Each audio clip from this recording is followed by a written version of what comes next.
Goa Organics వారి skin care, hair care, wellness products కోసం AP, తెలంగాణలో డిస్ట్రిబ్యూటర్లు కావాలను వివరాలకు స్క్రీన్ పైన ఉన్న నెంబర్ కి కాల్ చేయండి. పదండి ఓటేద్దామంటూ తెలుగు రాష్ట్రాల ఓటర్లు పోలింగ్ బూతులకు పోటెత్తారు. పల్లెలు, పట్టణాలనే తేడా లేకుండా దేశ విదేశాల నుంచి సొంతూళ్లకు పరుగులు తీశారు. కుటుంబ సపరివార సమేతంగా ఓట్ల వేడుకలో పాల్గొన్నారు.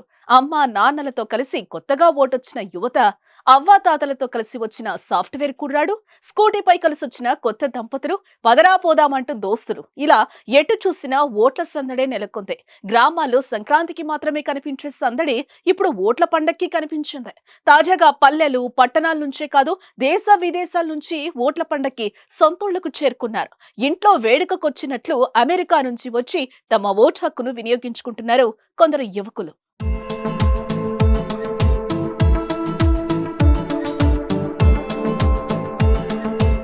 విదేశాల నుంచి రావటం ఖర్చుతో కూడుకున్న పని. కానీ చదువుల కోసం, ఉద్యోగాల కోసం అగ్రరాజ్యంలో స్థిరపడ్డ తెలుగువారు మేము సైతం అంటూ దేశ సార్వత్రిక ఎన్నికలకు కదిలారు. మలక్పేటకు చెందిన అరవింద్ 20 ఏళ్ల క్రితం ఉద్యోగరీత్యా అమెరికాలో స్థిరపడ్డాడు.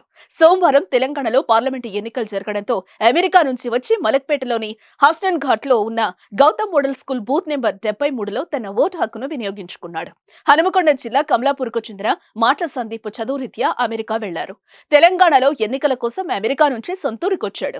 సోమవారం జరిగిన ఎన్నికల్లో తన ఓటు హక్కును వినియోగించుకున్నారు. భద్రాద్రి కొత్తగూడెం జిల్లాకు మేదరబస్తీకి చెందిన నారాయణ్ సోని అమెరికాలోని టెక్సాస్ హోస్టన్ యూనివర్సిటీలో చదువుతున్నాడు. సోమవారం జరిగిన ఎన్నికల్లో ఓటేసేందుకు సొంతూరుకొచ్చారు. ఓటు వేయాలనే సంకల్పంతో ఇంత దూరం వచ్చినట్లుగా వెల్లడించారు.